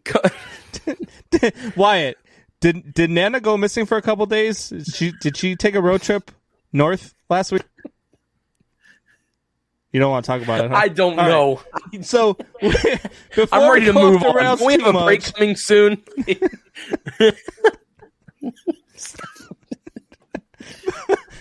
Before we go off the rails too much here, we're going to get back to some sports here in just a moment. We're going to take a quick break. And when we come back, it's going to be time to get into some baseball talk with the baseball lackey himself. We will be right back.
And we are back live on the Man Hour. Hopefully we are still on YouTube and Facebook and Big X Radio. It still says live in the top left corner, so. Yeah, hopefully they have not shut us down yet, especially after talking about poor Nana like that and all the things that we did to Wyatt. And yeah, we got a little off the rails there. But let's get back to some sports talk. Let's bring on the man himself, the baseball lackey, Hoffy. What's going on, brother? If we're not off air, we're about to be, huh? Yeah. Whoa, buddy. That mic is loud. Oh, coming in hot? Coming in hot. That's all right, though. We got you. All right. So was that Charlie Brown's teacher that just came in? All right. Is that better? Absolutely. Sounds good. So, Hoffy, first week of baseball is in the books. First full week of baseball, I should say, is in the books. And lots of strange things are going on. Not going to lie. The Cubs, as a team, are hitting worse than Major League Baseball pitchers. The Braves are struggling to win games. The Cincinnati Reds are atop of the NL Central. What is going on in baseball, Hoffy? And the Red Sox are in front in the AL East. Yeah, after starting out 0-3, they're now 6-3. They're on a 6-game win streak, and they did it against Tampa Bay. They swept Tampa Bay. Yeah, what is going on in baseball? Tampa Bay just beat the Yankees, who we all thought was going to be which we all had top 3. So yeah. So is this just a product of it being early in the season? Absolutely. I think the first month is always just a feeling out process, and I mean. I have the Red Sox in the top 10 for the power rankings, but I mean, I'm sure after their afternoon game with the Twins, they'll be back down to like number 20. But when you go on a 6-game win streak, and you're in front of your division against, the Yankees and the Rays, who, like you just said, they just swept the Rays and the Rays just, took 2 out of 3 from the Yankees. So, are the Red Sox legit? Probably not. But you got to think they are right now when they rattle off 6 straight. Now, another team that is really surprising me is Torrey's Brewers. So, Torrey, at the beginning, when I was talking about their pitching, that wasn't going to hold up, blah, blah, blah, blah, blah, he told me the pitching will be just fine. It's the sticks that he's worried about. And he was absolutely 100% correct. The pitching staff is carrying them right now. And they look like one of the best pitching staffs in the National League Central, which I did not think was going to happen. So, I'm sure Torrey is surprised. Are you surprised? I mean, I've been saying all year that they were going to have, one of the better pitching staffs, but was Christian Yelich, going to have a bounce back season. I thought that was kind of a slam dunk for an absolute, but it looks like that's not happening, at least not as of yet. But yeah, I think that's going to be the key is this offense, because I think this pitching staff is what's going to, be what carries them. You got the Reds, and they're in the power rankings too. I don't expect them to stay there. So I think it's going to, the Cubs, I think, will find their groove. I think the Brewers will find the groove, and it will be those two in the Central come, August or so. Yeah, absolutely. So you talked about the power rankings and what you have here. So I'm pretty sure I'm going to be yelling at you a little bit. Maybe not. I'm sure. I mean, I've got a team that I normally hate having in the power rankings. I've got them in the top 5 right now in my power rankings. So let's hear your power rankings 10 through 6. All right. So number 10, I have the New York Yankees. Their offense is yet to hit its stride. The pitching staff leads the league in strikeouts. Going into this weekend, the Yankees staff had one game where they allowed more than 3 runs, and it took extra innings to do it. But to start their season, losing 2 out of 3 to Toronto, they bounced back 2 out of 3 from Baltimore, but this weekend, 2 out of 3 from Tampa Bay, that hurts. Yeah, for sure. And I don't have the Yankees in my top 10. I don't. I get what they're supposed to be. I know what they're supposed to be, but with it being a week-to-week power ranking, with the way that they are playing right now, and with what I'm seeing from them, I mean, you look at, and I know Tori, you know this too. When you're watching the Yankees, you're looking at guys like Aaron Judge, Gary Sanchez, Giancarlo Stanton, who we're used to seeing it from him, just strike out at a phenomenal rate. Tori, you got any problem with the Yankees being on number 10? I do, because I just hate the Yankees, though. They belong at the bottom no matter what. I don't care if they're undefeated. No, actually, though, with the game, I'm okay with it. probably the best team in that division. I really hope Toronto takes that real big step forward and takes the division from them. And I hope the Red Sox can keep it up and knock the Yankees down another peg. Oh, and let's get the Rays to bounce back and knock them down another peg. And I mean, let's just go with the Orioles too and hope they can knock them down to the bottom of the division because a last place Yankees team is a good year in my book. That would be phenomenal. I think that would be scary. I'm not since I have them in the World Series. No, it's not. No, there's literally no way that happens. Zero chance that happens. The Orioles got that spot pretty well sewn up. Pretty much. Wyatt, what about you? The Yankees in the top 10 go with you? Yeah. Yeah, good take. All right, so Hoffy, who you got at number 9? So number 9, I made sure I did not wear a Red Sox hat today. But at number 9, I have the Red Sox. 6 straight wins after being outscored 18-5 in their first 3 games against the Orioles. But you bounce back, you sweep a Rays team that most believe was a top 10. And like we said earlier, they just took 2 out of 3 from the Yankees. You got J.D. Martinez. He just had a 3-home-run game against the Orioles. In the last game, leads the league in home runs, RBIs. Most importantly, they're first place in their division. But a big step coming forward. They have 4 games against the Twins coming up, and then they welcome Chicago, Toronto to town. So, like I said, I don't be surprised to see them fall right back down into third in their division and into the 20s. Yeah, so I've got the Red Sox in mind too. I've got them a little higher. I've got the Red Sox at 7 in my power rankings after this last week, just because of their 6-game win streak. Look, the closest streak to them is a 5-game losing streak by the Washington Nationals by number wise. So I think the Red Sox are playing really hot right now. I thought that the Red Sox were kind of an in-the-win type sleeper team that, everybody's expecting to have a bad year in a really good division, but could they sneak up and finish third or even second in this division and become a wild card team? They play different under Cora. So I don't know. Like I feel like right now the way the Red Sox are playing, I think it might stay trending that way for a little bit. Could they be that team that come the All-Star break, we're talking about whether or not they need to be sellers or buyers because they do have a shot at a wild card potentially? I think that they could be that team. So I do have the Red Sox a little bit higher just because I think they're a little bit better than the other 3 teams that I have below them in my power rankings, which would be the Indians, Brewers, and Giants.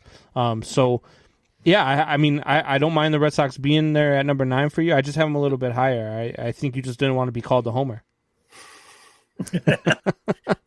Tori, you all right with the Sox at 9? I am. They're going to be a lot to me like the San Francisco Giants this year. They're going to be an up and down team. They're going to be great one week, terrible the next. But they're going to be that team that comes out of nowhere and takes down one of the quote unquote giant teams that's doing really well. So for me, yeah, I am absolutely okay with it. They're playing great ball. If you're playing great ball, you've earned your rank. And they're playing great ball right now. After the way they started off the season, it was like, well, it's going to be a long year for Boston fans. But rattled off 6 straight. Absolutely. Keep them. I actually hope they keep it going, but chances are probably not. I actually find it funny. We were sitting there, preseason talking about all this, and Hoffy was like, yeah, I don't, we were making jokes like, where do you got your Red Sox and stuff? And Hoffy was like, oh, I don't even have them, top 20. I've got them, at the bottom, I hate to say it, do you think that losing, I don't want to botch the name, Benintendi, correct? Mm-hmm. Yeah. Correct. Okay. Do you think that was possibly a good thing? I mean, I know it was a heavily criticized move, but they've been successful. Do you think that helped in a way? I mean, yes, in a way. Benintendi was a star, but and me and Combs have talked about this. He's a doubles hitter. He hits for average. He hits RBIs.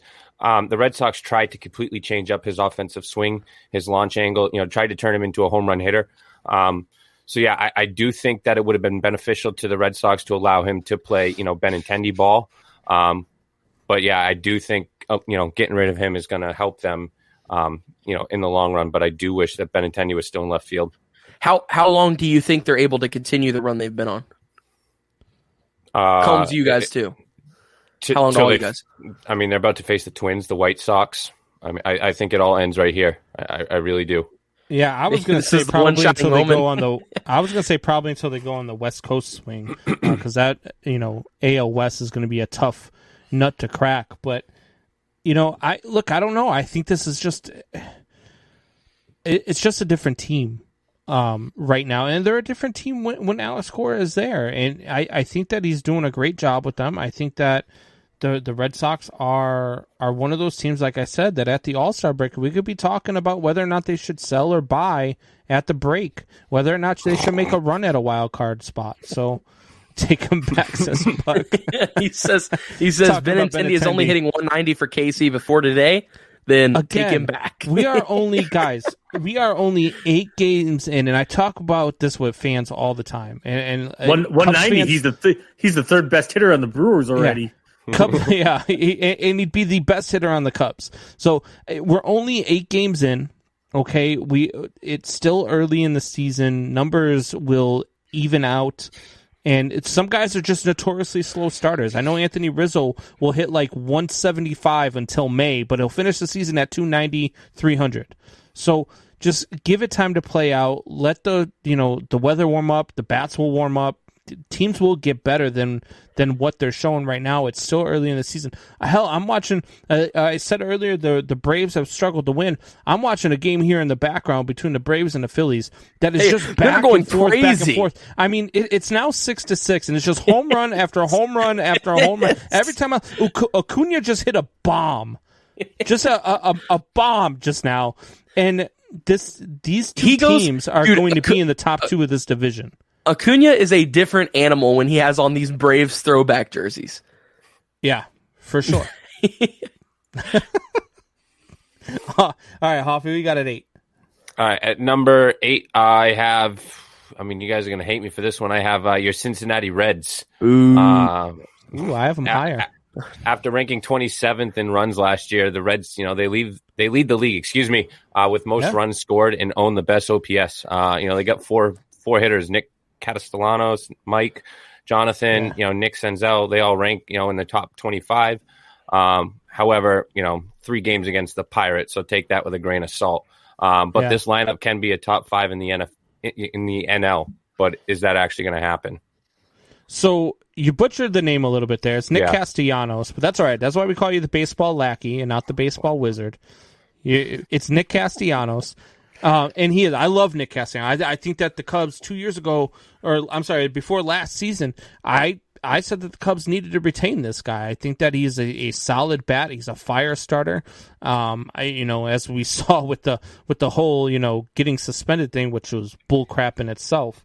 But Nick Castellanos is a beast, and I like what they're doing there. Eugenio Suarez is a bona fide stud. He is one of the top power hitters in this game. I don't care what anybody says. The pitching staff for me is what needs to. I don't know how long the pitching staff can hold up. Mm-hmm. They're hitting at an alarming rate, and at some point they're going to come back down to earth and realize that they are still the Reds, right, Tori? Absolutely. I mean, if they would have been able to retain their pitching staff from last year, I'd say we'd have to take them a little bit more serious this year. But who do you got left over from last year besides Castillo? Well, they lost the best pitcher in the league in Trevor Bauer, so I knew that was coming. Is he under investigation for cheating? He is. Oh, did you see his he had a big Twitter comeback about that. But I don't. The Reds. I think the Reds will probably come crashing back down to earth this week. They play an equally just as good San Francisco Giants team. There again, it's like I said, those West Coast swings can be hard. Arizona is terrible. So I expected. Team, yep. Yeah. Yep. So I expect them to come crashing back down to earth this week against the Giants. Like I said, the Giants are not going to be world beaters this year, but they're going to be a lot tougher out than what people are giving them credit for. They could end up being about a 500 team. They're one of those to watch out for if they can start throwing money around at getting some pitching again. Give them 2 years, they'll probably be a contender. But I think the Reds will come back to earth. But I give them credit; they've got a lot of young guys. So if they can build, they're going to build. So why? If your next comment is going to be anything about Trevor Bauer, it's not, but it's about something else that you love. Do you guys know who else started off 5-1 and then crashed and burned this year? Yeah, that was the Chicago Bears. So I'm expecting All right, so I was Hoffy, going who to do you got? mute him. Thank you. Who do you got at number 7, Hoffy? Number 7, I have Brandon Combs, ALCS winners for this year, the Los Angeles Angels of Anaheim. Ooh, that's low. I mean, their run differential isn't all that great when you look at it, but Dexter Fowler is going to be a loss. Ohtani, Yeah. I mean, he's a two-way monster. He is. But can that continue for a full season? I don't think so. I saw a stat today. I think he's got he has the fastest fastball this year at like 101, and he's got the fastest exit velocity for a home run at like 160 miles an hour. But again, can he do that all year? Ohtani, Trout, Rendon, Walsh, Pujols, they're going to have to produce because I don't believe in this pitching staff. And are we finding out that the Houston Astros, are they actually, are they legit outside of their trash cans? Look, the LA Angels, I think are a top 5 team in this league right now. The way Ohtani's playing, I get the loss of Dexter Fowler is going to be big, but he's still not the Dexter Fowler of 2016. The guy's a little bit slower. I think Upton will make up for it, but yeah, he's not hitting as well. But I just think that he's already it's the been clubhouse presence. Yeah, I just think that Ohtani, if he suffers an injury, or I think at some point they are going to have to make a decision on whether or not to make him a one-way player. And I think that decision will come sooner rather than later as they develop and see what they have this season. And I think that the Angels are going to win the West. I think the Angels are going to win the World Series. So I just think that I have a feeling they're going to have a big decision at probably by the halfway point of this season with Ohtani, and they're just so good and so deep that I think they can deal with some injuries. I don't think you want to wait that long. Well, see, I mean, what is that between now and the All-Star break? What is that? Maybe 8-9 more starts? July, yeah. I mean, it's usually 11 that's about starts all I want by him then. throwing. I mean, I think he'd be better off going every other start. I mean, realistically, but have him throw every 5 days, after that surgery. I don't know. Well, they're keeping him out of right field now, though, right? They're strictly DHing him on his correct, days but that he's still, not pitching. Just pitching after coming, from that kind of injury, throwing 101 miles an hour, I don't think is the best thing to be doing for your arm. Tori, what's your take on Ohtani? I'd pull him. Yeah, if you're going to get your money's worth out of him, you got to pull him out of that rotation. There again, maybe make him a spot starter if they need somebody in a jam. Like, hey, every 10 days. Somebody got hurt. Hey, can you fill in till we get whoever up from AAA? Yep. Just make him a spot starter, 100%. Just have him DH at least through this year. Then next year, make him the right fielder again. Have him hit. No pitching. Done. Like they're going to have to do it. Otherwise, you're going to end up wasting the guy's career. That's because he's injured, and it's going to be, hey, remember when or what could have been with him? Do you think? Do you think that the Angels are a World Series contender still if they do try to keep Ohtani as a two-way player? I do, but I think when they lose him for the year, they become not one, and it's going to happen. It will happen that they will end up losing him for the year. He got a blister in spring training. I mean, he's one pitch away from being on the DL. That's true. Why?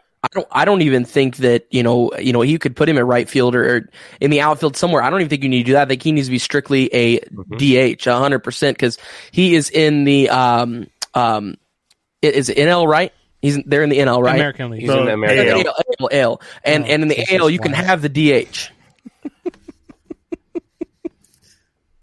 I never got that. They're I'm in like, the man, AFC, right?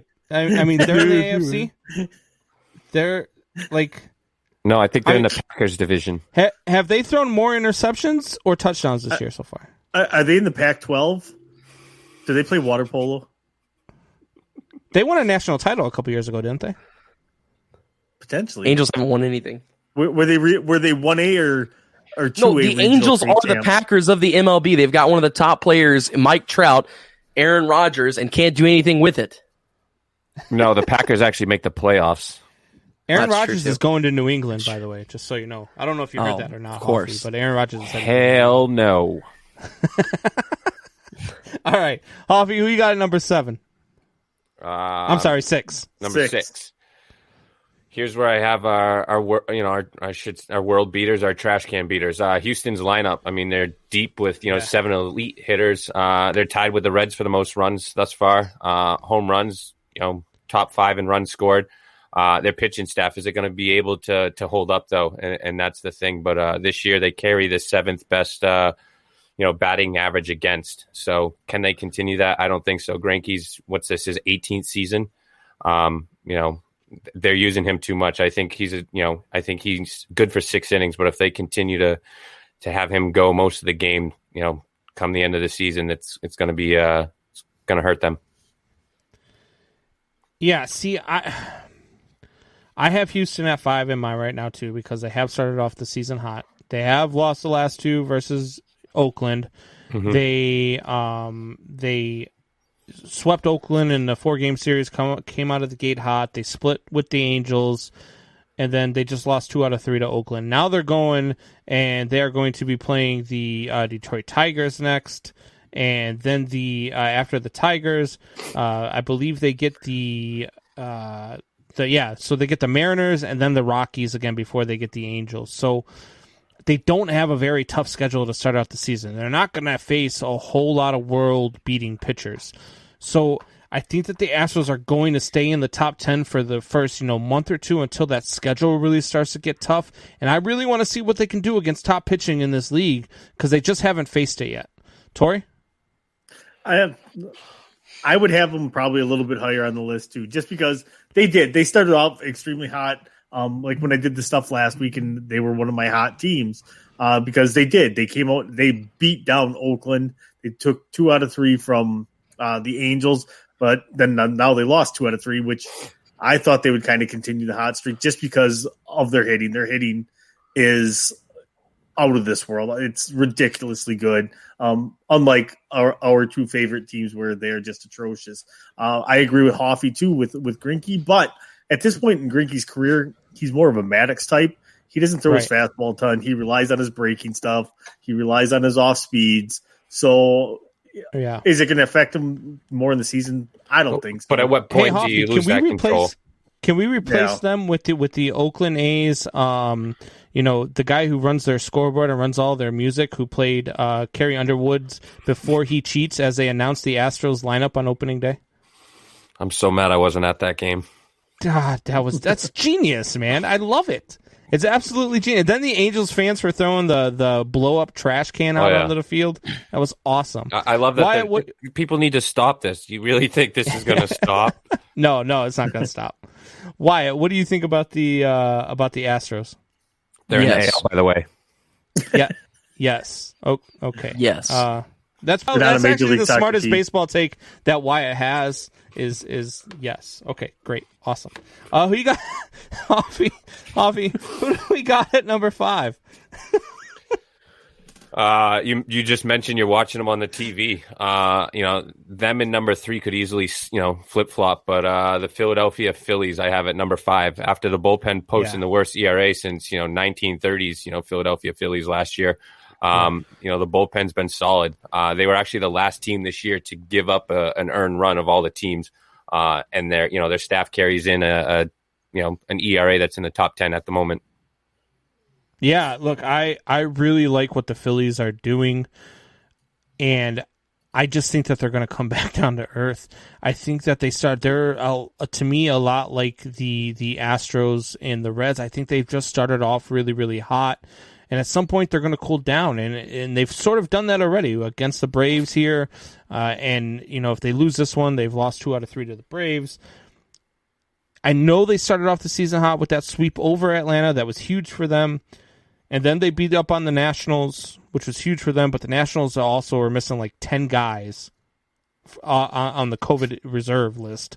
And so I think that the Phillies start is kind of smoke and mirrors at this point. I still think that they're going to be, a top 3 team in this division. I just still think that the Mets and the Braves are better than what the Phillies are. Tori, what about you? I'm starting to buy into the Phillies a little bit. I think that they will actually probably end up being a better team than the Mets potentially this year. Like you said, they beat up the Braves the first game. Like if they lose this one, it's 2 out of 3. Yeah, everybody's beating the Nationals right now because they're missing. They're basically playing with a AAA team up at the major league level right now. But I'm starting to buy into them. They, like Hoffy said, their bullpen has been huge, and their pitching is the biggest question mark on that team. Buckheiser chimes in and said, "Let's talk about real issues. How did the Braves pitcher get such a great mullet?" Apparently he's never seen Corbin Burns' mullet. The only person with worse baseball takes than Wyatt is Buckheiser. He's the only one that is worse than Wyatt with baseball takes. Wyatt, what do you think about the Phillies at number 5? Yes, I like it. Hoffy, who's that for? So I don't even know if I can do this anymore. Number 4, we have the Minnesota Twins, top 5 in every major offensive category. They have lost 2 in a row. However, the pitching staff is 3rd in ERA with 2.83, 5th in Ks. Has Cruz aged at all yet? I mean, the guy's 41 years old and still swings a bat like he's 28. Most of their runs this year have come through solid base hits. Compared to the past couple of years, it's been off the long balls. I think over 50% of their runs the past 2 seasons have come off long balls, only 39% this year. So I have the Twins at number 4. Yeah, man, the Twins coming off of a tough weekend against the Mariners. I really like Byron Buxton, man. Byron Buxton is doing his thing right now, and he's one of those guys that is must-see baseball. Byron Buxton is great baseball, and I like the Twins. Again, I just think that right now, this early in the season, there's still a little bit of smoke and mirrors. They came out hot against the Brewers, and we've seen that the Brewers just can't hit yet. And then they went on and they took 2 out of 3 from Detroit, and 2 of those 3 games were 1-run games. And then they lose 2 out of 3 to the Mariners. So I'm not sold on the Twins. I don't have them. But they're also plus 21 in runs, run differential. I mean, well, right, because they put up 15 on Detroit and 10 on the Mariners. Like, I mean, but they're gonna hit. They're gonna, they got the pitching staff. So to think that they're not gonna, I think Chicago's in more trouble than it is the Twins. If you want to talk about the top 2, in that division. Yeah, I think I don't know, because I think the Twins are probably the most. The Twins are probably the most complete team right now in the AL, hands down. They've got the bats, they've got great starting pitching that's highly underrated, and then there again, the back end with their bullpen is great as well. Outside of was the first game of the season when their closer gave up the game winning hit to the Brewers, they've been lights out. Yeah. And sorry, I got distracted here. Buck saying, you dog people for saying that they said a player isn't hitting good because the season is young, but Twins are in the top 5 because they are hitting it. No, Buck. No. See, again, you don't listen. Okay? I said it's still early. If guys are struggling, you have to give them a little bit of time. I'm looking at the strength of schedule. I'm looking at who they're playing. Yes, their run differential is crazy right now, but they put up a 15-burger against the Detroit Tigers, who Hoffy and I both had losing over 100 games this season. Like, they're not world beaters. The Seattle Mariners. Let's just be honest. The last 10 years, they're over 100 loss team. So it's a very different story, Buck. You could try to twist it any way you want. Wyatt, what do you think about the Twins? It's great. I've never been on live television before. It was great. Demonetized. Yes. Lord help us. Hoffy, who's at 3? So that would be the other team that's on your TV screen at the moment. However, only Orioles have a higher team strikeout rate than the Braves. But they've rattled off 4 straight. They could make it 5 straight if they sweep the Phillies, to take the division lead. We've discussed, all offseason the potential breakout of Acuna being the best player on their team, if not MVP. I think he's hitting coming into today 423, 3 home runs, 6 RBIs. And he hit another one tonight. Yeah, a 1.306 OPS. I mean, the guy is an absolute freak. Yeah, absolutely. I agree. Look, I like the Braves a lot. I do have them in my top 10 as well. I actually got them in my top 3. So I'm 100% in agreement with you with the Atlanta Braves here. I really like what this team has. I think that their pitching is going to eventually come around. Max Fried isn't going to be as bad as he's been early this season. So I really feel like the Braves are one of the best teams in Major League Baseball. And, they could go ahead and just win this division, and the Mets may just met it up. They may do what the Mets do, and just no matter who they sign, just find a way to suck. Yeah. Torrey? Yeah, just like I said about the Twins in the AL. No, wait, Wyatt, do the Twins play in the AL? They actually play in the NFC. So They play in the MLS. The Braves are the most complete team in the National League right now. I would even put them, like, I know the Dodgers have started out red hot as well. I would put them right up there with the Dodgers, just because it doesn't match record wise. But last week, everybody was like, "Oh my God, let's bury the Braves," and this week they're like, "Holy crap, these Braves are pretty good." To me, they're going to be there. They're going to be there all year. It's their division to lose. As I said, they're kind of one of my teams in the NLCS. So. The pitching will come around. It will get there. I could see them making some moves. Drew said maybe if they got some French toast, they could get kickstarted. I could see them making a move for another starter or maybe somebody in the back end in the bullpen. At the before or after the All-Star break, but obviously before the trade deadline. So, why? What do you think about the Braves? French toast. It's okay. They're okay. No. This is the one where I won't just give you a one answer. Okay, you coffee and Holmes. There we go. Coffee and Combs. You got them all You flustered. just come in and you say I like coffee with my French toast. and they are not top 5, and now you guys have them top 5. So I just want to know, where are you guys at on this? You guys said they sucked, and now you got them top 5. So where is this coming from? Who said when the did I Braves say they suck? suck? Whoever said the Braves suck? You guys said I have last them week winning that the Braves 96 suck. games this year, or I 92 never said games. the Braves suck. No, I had them winning that was 92 the topic games. You're just starting. That was the topic that me and Buck went over last week, Wyatt. God, Wyatt. Maybe you need some coffee with your French toast. Have you and make Holmes. you some coffee and deliver it to you, would you? Coffee and Holmes. Nana, you gotta Nana, deliver some how? coffee to Wyatt in the morning. Tell the maids to bring the coffee. They'll be here tomorrow, actually. Hey, Hoffy, who we got at 2? Whew. So we have the number 2 San Diego Padres. They lead the league with a 1.7 ERA, saves, whips, second in strikeouts. I think they're just one strikeout behind the Yankees. Plus 16 run differential. The offense, which is performing, hasn't fully started to click as they were last year. And they're without, our favorite player, Tatis Jr. So right now I have San Diego at number 2. And how about Joe Musgrove breaking the, their curse and finally getting a no-hitter for them? Absolutely. That no-hitter, I was tuned in for that game. I love the Padres. I love everything about them. I love what they're doing. I really think that they're going to hang in this West and win it like I predicted.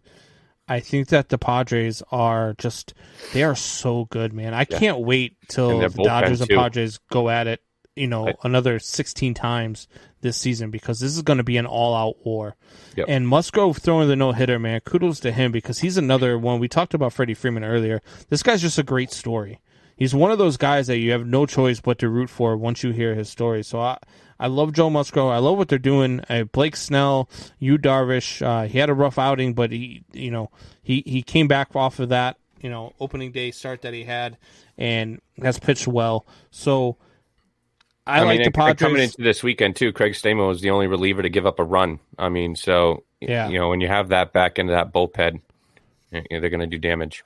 Oh yeah, absolutely. So I love the Padres at 2. I have zero issues with that, even though I know you're number 1 because of your number 2, and the number 1 stays the same. So Tori, how do you feel about the Padres at number 1 and the Padres at number 2 and the Dodgers at number 1? You obviously can't even argue it. Probably the 2 best teams in all of baseball right now. Hitting on all cylinders. The Padres there again are going to do it all year. Biggest question mark left on the Dodgers is the pitching staff. Can Kershaw hold up for the whole year? And that's going to be with both those teams. Any kind of devastating injury, like if it comes out and like the Padres lose Tatis for 3 to 4 months, shut your mouth. My question is also, you got David Price and Jimmy Nelson that were moved to the bullpen, and they don't look too good there. So what's going to happen with this Dodgers bullpen? I think the Dodgers are in trouble pitching wise when it comes to the Padres. They're not going to be able to compete offense wise. So I mean, they can compete with any team in baseball. So I think that the Padres are going to end up taking control of this division at some point this season. I don't know how long it's going to take, but it's definitely they're going to get to some point. And I love the Padres. Look, I love everything that they're doing. Their pitching staff is deep. Their bullpen is deep. Their lineup is deep.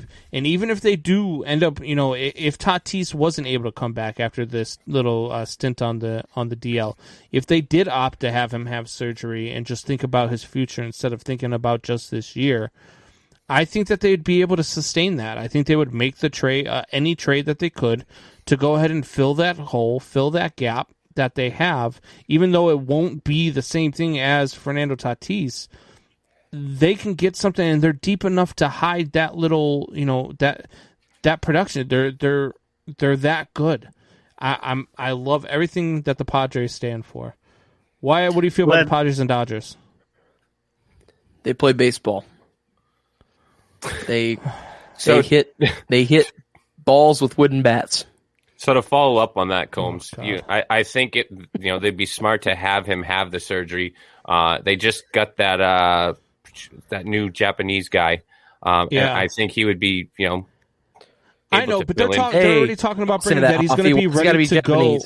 They're talking about that he's going to be ready to go, Fernando Tatis, after this little stint on the DL because they said he's progressing well in rehab. I think he's out at least a month, and at that point, what's the point? I mean, I've dealt with the same injury, and you can play through it, you can icy hot, you can rehab it, but eventually that thing's going to fall apart, and then you're out for 2+ years. So it's not worth it. I want 15 more years of Tatis over this season of Tatis.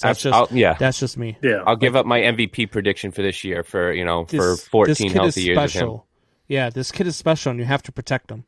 You have to. And I know you are in contention. I know you've got a short window to win the World Series. Trust me, as a Cubs fan, I know all about having a great team, but not knowing whether or not you're going to have them around in the next 5 years and whether or not they're going to be able to repeat what they can do in one season. But this kid has potential to be one of the greatest players of all time. You cannot take that away from him because you want to get one really good season out of him, because you want to get one World Series out of him. You can't do that to this kid. You can't do that to the game of baseball. The game of baseball needs kids like this, and Fernando Tatis Jr. is the future of this game. He's the face of this game right now, and he absolutely needs to be taken out of the driver's seat of this decision, and somebody needs to make this decision for him, and he needs to have the surgery because that shoulder, it's just like a concussion, man. Once you have one, you're more prone to continuously do it. And he needs to get that repaired. We can't keep having him go out. We can't keep having him miss time because baseball is better when Fernando Tatis Jr. is in the lineup every day. Yeah, luckily it's not his throwing arm, but still, I mean, the guy swings violently and his follow-through is one-handed, and that one hand is that bad arm. So, yeah, I think eventually, when I first heard of the injury, I was saying to myself, he's just, one Derek Jeter back, off the backhand and jump throw away. But, he's realistically just one swing away from that arm just completely coming out of that socket and, needing completely, constructive surgery and everything. Tori, would you hold him back? Absolutely, just because I'm going through all that stuff right now with both of my shoulders. Where why risk it? I'm not. What is Tatis? What 22, 23? So if I was that age, I'd probably be like, I'm strong. I'm going to do it. But like you said, take it out of his hands. Somebody's going to make that decision for him. I'm living proof that you don't go with that decision. Right. And I'm the same way. It's like, what's going on, Jacob Murdoch? I'm paying for it later in life. So absolutely, when I tell him to do it, I would be like, yeah. Otherwise, you end up like me, where you try to go grab a coffee mug out of the cupboard and your arm falls out of socket, and you're like, yeah. Look, I just can't imagine now. I can't imagine that Fernando Tatis must be nice being 12, being the next baseball lackey on the Man Hour.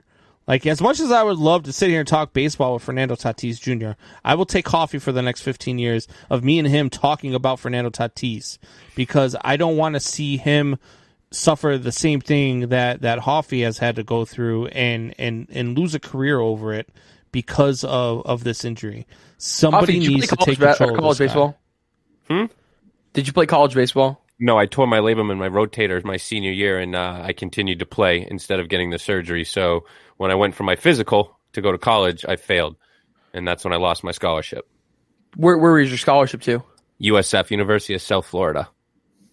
Which is a really good baseball program. Yeah. Extremely good baseball program. I was going to be a catcher. Yeah. I mean, look, so Drew asked, what is Tatis's injury? I have a torn rotator cuff. Hurts like a something. Can't say that word on radio. I almost made hurts like a bad word. Edit this again. So it hurts like a B word.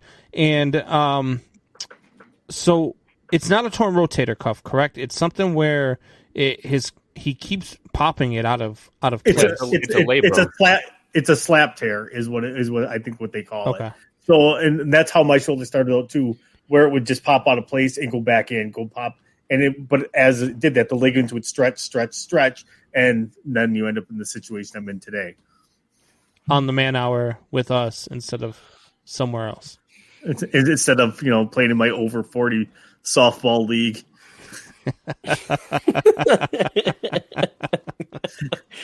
By the way, Combs, I got redemption. I came up in the bottom of the seventh the other night, 2 runners on, down by 2, and I didn't hit it back to the pitcher this time. Did you hit a 3-run dinger? Oh, absolutely. With a bat yes, flip sir. and everything. Attaboy. That's the Hafu we know. Tatis style. Did you bat flip it? Oh, absolutely. Oh, yeah. Yeah, you got to bat flip it. I got yelled at, but I couldn't tell you what they were saying. None of them spoke English, so... So we interviewed Tim Dillard on Friday, which will air at some point this week here on the Man Hour. Now, Hoffa, you know who Tim Dillard is, correct? Absolutely, yep. Yeah, so former pitcher for the Brewers, and he now does their pre and post game. Great guy. I mean, funny as all get out. But one of the things that we talked about on there was like the steroid era, and then the whole cheating thing with the Astros. So for me, it was always like the steroid era was, always got a raw deal. We talk about this a lot, but the Astros cheating scandal was different. And Buckeister's thing is that they're one in the same. So there's a difference between one team cheating and 32 teams cheating. Yeah. So yeah, exactly. So for you, did say it louder so they can hear you in the back, Wyatt. What he said. For you, did the steroid era get a raw deal with MLB? That is all the time that we have for now on the Man Hour. You guys join us tomorrow at 8 p.m. Eastern. As always, thanks for joining. Man Hour Nation.